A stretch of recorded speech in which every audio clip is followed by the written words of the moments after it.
Welcome to Enabling Motion, the podcast where we bring you the inspiring technology that keeps people moving. Welcome back, especially after our first episode 2 weeks ago. It's been amazing to hear all the great feedback from everyone. Right, guys? Absolutely. And I just want to say how excited we are to be getting the second episode out. Some of the great comments that we've been receiving talking about whose topics were the favorite from Totally. our last episode. Yeah. It's been really fun to see. Yeah. We've been having a little bit of a competition between us to see who can come up with the best one for this episode. So we'll be excited to see what you guys think. Yes, thank you so much for tuning in to our very first episode, and we hope that you enjoy this one as well. Sibel, what are you going to be talking about today? Yeah, thanks. So my topic this week is a exoskeleton device specifically for actually people who have prosthetic legs. Marc? Very cool. I am going to be sharing a new type of therapy for those who have suffered from stroke that is incorporating in interactive and adaptable music. Stay tuned and you'll see what that means. Owen, what about you? I'll be talking about a project coming out of the University of Victoria that's helping developing countries have access to prosthetic hands. Amazing. University of Victoria, near and dear to my heart. I heard about this project while I was there, was never involved, but it actually was part of my inspiration for getting into the field that I'm in. So I'm very excited to hear what you got on it. And if you're interested in what we have to say about our topics today, we hope that you can tune in to this little ad break to help with rent this month.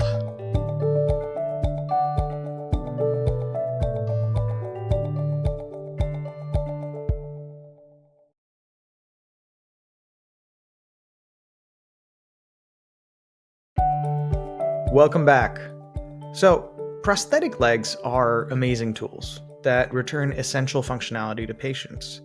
However, standard ones are unable to replicate the biomechanics of biological legs. So, above-knee amputees have to exert a lot more energy to walk than double-leg counterparts, which is further complicated by reduced muscle mass in the residual limb. A team from University of Utah's Bionic Engineering Lab has developed an exoskeleton device to assist with walking for such users. It's a unique combination of orthotics and prosthetics.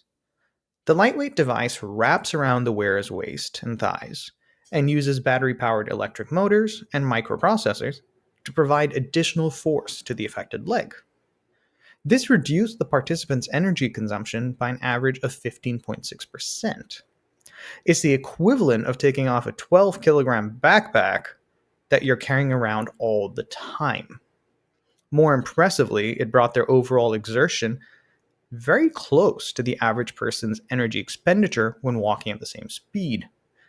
And the reason why this is super important is that energy expenditure is one of the most important factors when assessing someone's capability when walking, making this a major advancement towards making ambulation less taxing for amputees.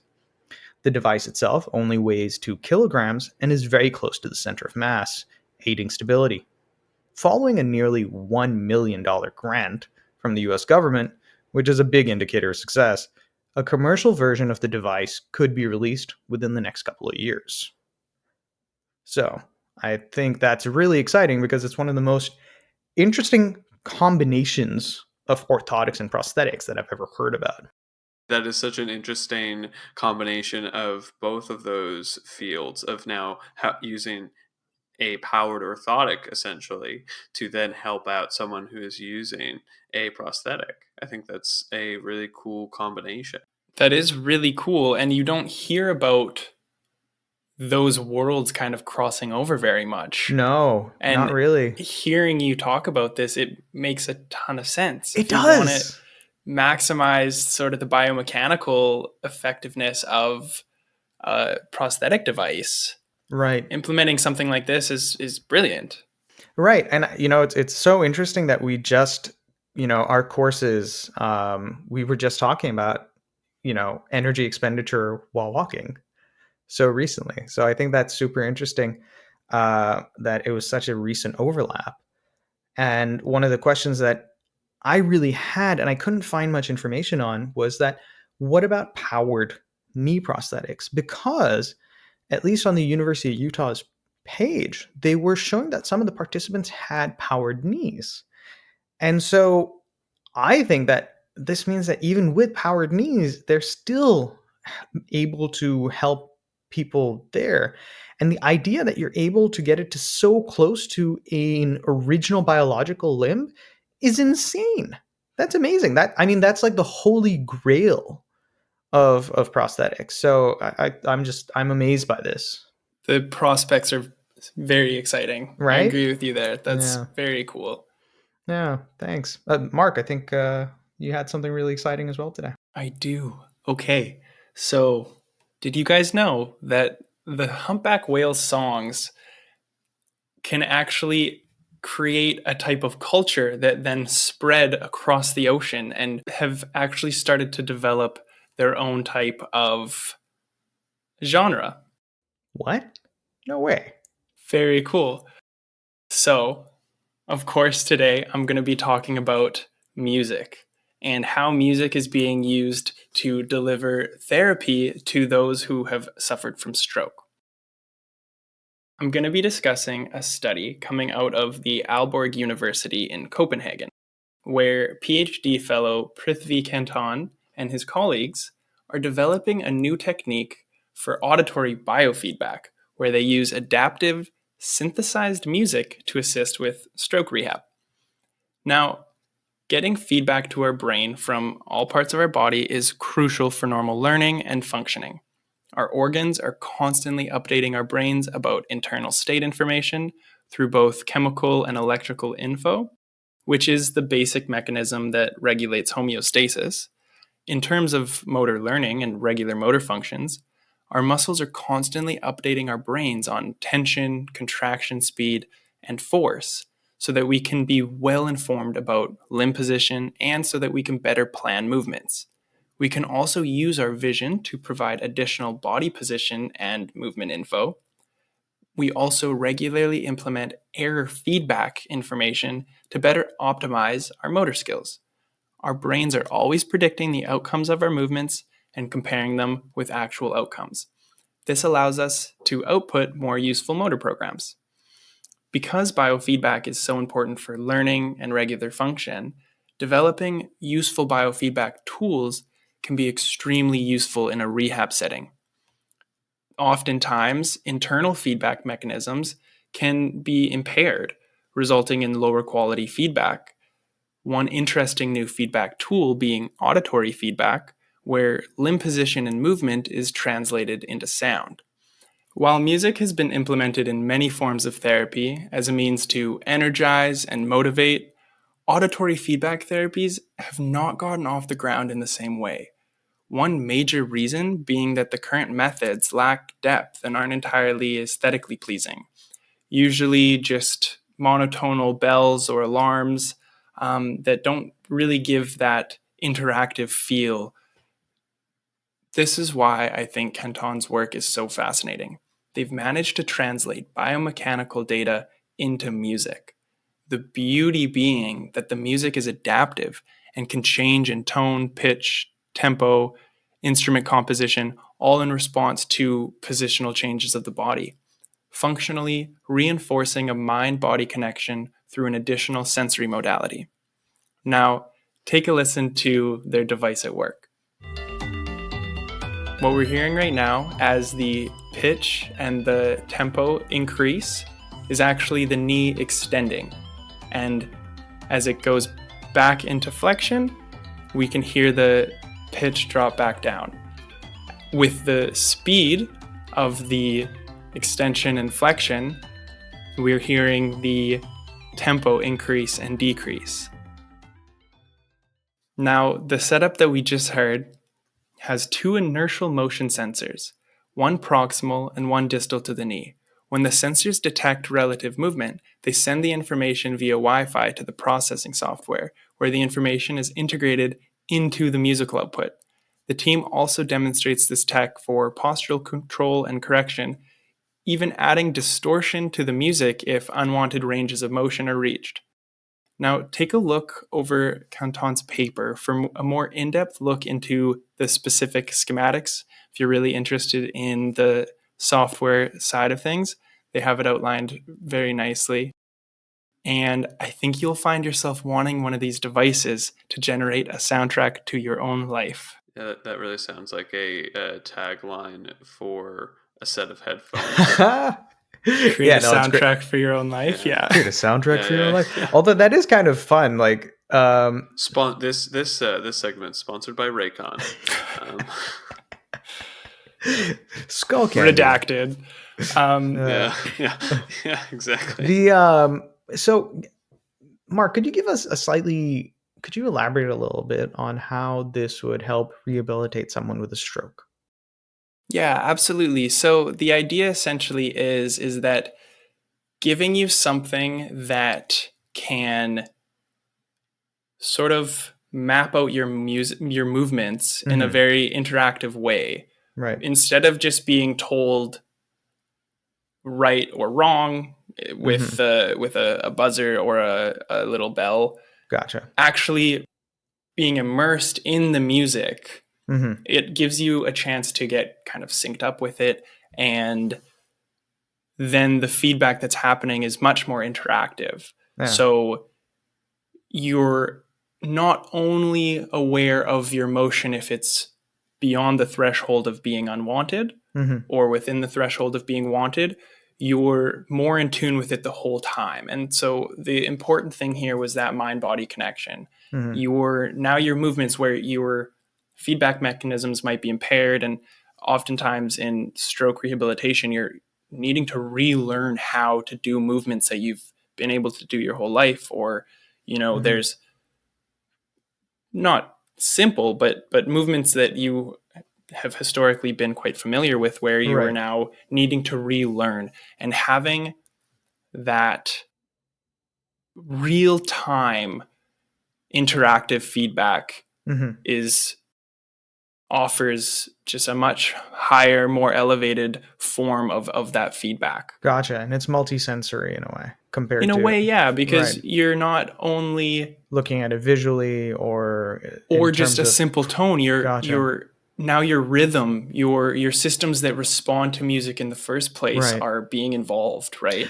It's really interesting. I had this really great lab class in undergrad when I was studying biomed engineering, where we would just do these really fun experiments. And one of them was we put these EMG electrodes on, and we did push-ups with and without music. And we were just, you could so clearly see that music had such a insane effect on your ability to do physical activity. Now, even for those of us who were not the most athletic. Right. It felt like it gave you a little bit of an extra boost. Oh, it definitely did. It definitely for did. Sure. Yeah. Now that's a loaded topic. So we won't speculate on the difference between it giving you that motivation or what it's doing here, because that we could go on and on and on about. Gotcha. But it is cool, and it does speak to how interesting this approach is, and also the prospect of this being implemented into clinical settings. Very cool. Thanks for bringing that. Absolutely. All right. Now, Owen will be back right after this ad break. It is going to fund me paying for whale song cassettes, so it's quite important that you guys listen. Thank you so much.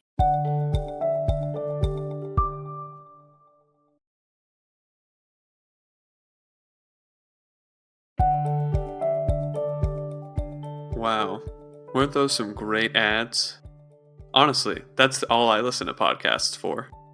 Around the world, more than 3 million people have undergone upper limb amputations, and 80% of those people live in developing countries. What began as a research project at the University of Victoria in Canada is now a not-for-profit organization utilizing 3D printing technology to get low-cost prosthetics to those who need them. Currently, the project is providing 3D printed hands to 8 developing countries around the world, as well as right here in Canada and the United States. So how do they do it?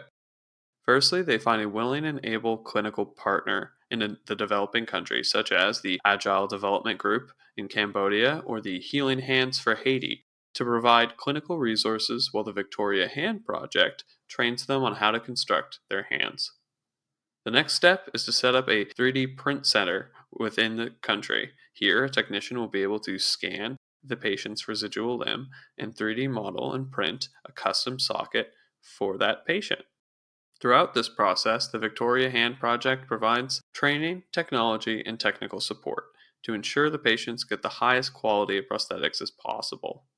The project is constantly working to redesign and improve their hand from feedback given by patients as well as their partners.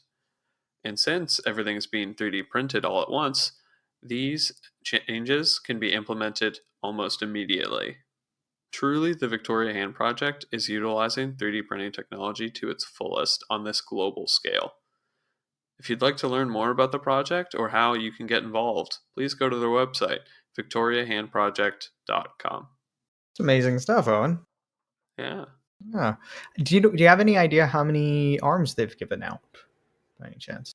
I believe that they were estimating over the past 3 years that about 200. Wow.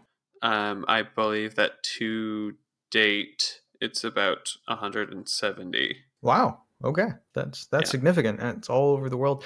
I think it's such a cool use of not just like, I mean, 3D printing and then the internet, because Yeah. you can just say that, oh, hey, like somewhere in Asia we've encountered this sort of hiccup, and then the team over in Canada will be like, oh, we can change the design this way, and then they update the file and then they print it out in Asia again. They're like, oh, it's great now. And that's just, it's insane. Exactly. I think that's just Yeah. amazing.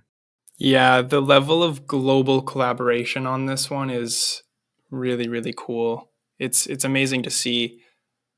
I think a lot of the time we don't realize how difficult it is to get quality devices in some of these places, and that I know is the sort of the mission statement of the hand project, was to get functional devices into the hands of those that just didn't have access to it. And to see it grow into what it has is really exciting. Yeah, the number, like one of the hardest things about getting a prosthetic in a developing country is how cost prohibitive prosthetics are. And this is the one of the cheapest methods of being able to make one for someone that's going to be not only comfortable but functional and as cheap as possible, really. Yeah. I mean, a lot of my interest and background in prosthetics was coming from the background of, I mean, I really like really advanced prosthetics, but the question that started coming up was, well, how do you make them accessible for everyone? So that's why I got a 3D printer when I was based in Pakistan, and unfortunately, I never got involved in printing out any prosthetics. But now that Marc has one, we can, all three of us can try and Yeah, we we start can start getting that going. the George Brown The hand George project. Brown, yeah, the P&O project. Yeah, it makes sense. Yeah, talking about our favorites of the day. Sibel, like, what was your favorite topic of Ooh, today? that's a hard one. I love my arms, man. I love my arms. Okay, but here's the thing. The music in that biofeedback, it's just so cool. The fact that It's it like cool, right?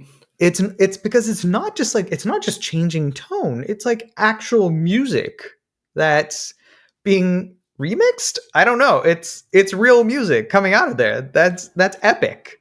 It's Um being generated in real time and adapting to and being fed information about the limb positions, and then adjusting these components of the music in real time. Yeah, it makes me want that for walking around, because think of what you were saying about working out with music and the motivation that it gives you. Imagine if it was tailored to your body. yeah. How I'm cool that would be. Yeah, a whole workout where the music keeps just responding, and kind of like every time you get a rep in, the music like rewards you by getting better. Yeah, It's a that's cool idea. insane. So I'm gonna have to go with that one just because of that little bit of a coolness factor. What about you, Owen? Which one did you like? Yeah, my favorite, I think, was actually your talk. I think it's so cool to hear about that. As we talked about before, that orthotics are starting to be utilized in prosthetic Yeah. management as Oh, well, being able listeners, to just to help support. clarify, exoskeletons are technically powered orthotics, which is why we say orthotics. Yeah. Yeah. Totally. Yeah. I'm actually really intrigued into how this stuff will go forward. I'm wondering whether battery size is going to be the biggest limiter at this point for everything. Oh, I didn't even think of that. Because like motors have Yeah, gotten so they small. do require Yeah, power motors have to be gotten so powered. small and powerful. So like what's going to be the limiting factor on Mhm. everything? My guess is battery size, but it's just so epic. So epic. Battery size, and if you forget to charge your phone at night, you're gonna maybe forget to charge your orthotics. Dude, I know I'm how bad with that, so yeah. There's this one she's actually a Paralympian, and she was like joking about how she sometimes forgets to charge her knee, powered knee. right, that's funny. Yeah. And I was like, yeah, I mean, I forget to charge my phone, and I'll miss meeting up with one of you for coffee. It's a Yeah. whole other deal with her. But yeah, Mark, what was your favorite for the So day? I mean, every time I'm gonna ask if I can choose my own as my favorite, No, and I know I that's can't. we've made that clear. I'm always gonna ask. These are the rules that we set for always ourselves. gonna ask. But This is not no. Victoria Hand democracies fail Project. when we do this.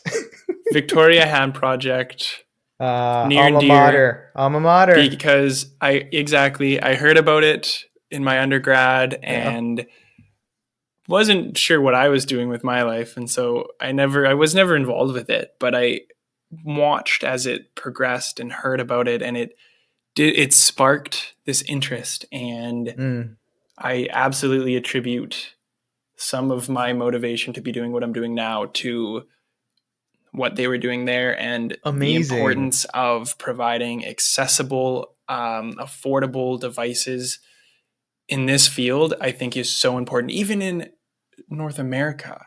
Mm, The expense that people have to take on is insane. And so one of my huge goals is to always be able to find ways to make things affordable and attainable. And so what they're doing, I stand so strongly behind. So that's my favorite. Absolutely. nice. Well, thank you everyone for joining us. That was a great episode. Please let us know your favorite topic from today. Message us on our Instagram. It's at Enabling Motion Pod on Instagram. Let us know if any other cool topics that you know about, and we'll include them in another episode. We'll be back in 2 weeks from now, wherever podcasts are found, and check out our YouTube. Looking forward to chatting with you again soon. Thanks. Take care.